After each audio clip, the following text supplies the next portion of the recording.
What's up mga kasuksok, di ba? Valentine's Day ngayon. Regaluhan natin ang mga asawa natin ngayon. Halos isang oras akong nakipagpila para makabili lang ng regalo kong yan para sa asawa ko. Pero kasi kaninang umaga mga kasuksok, is hindi ko siya pinapansin. Hindi ako umiimik kahit nagpapadinig siya. Tapos hindi ako nagpaparamdam na ibibilhan ko yan. Ngayon, nakahiga lang siya kanina dun sa sopa namin.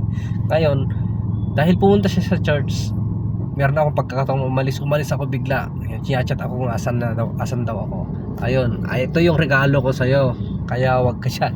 Kala mo hindi ko maaalala, no. Maaalala ko pa rin. Basta Happy Valentine's. Love you, ma.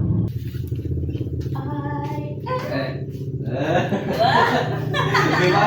You're weird. Perero talaga. Wow, thank you.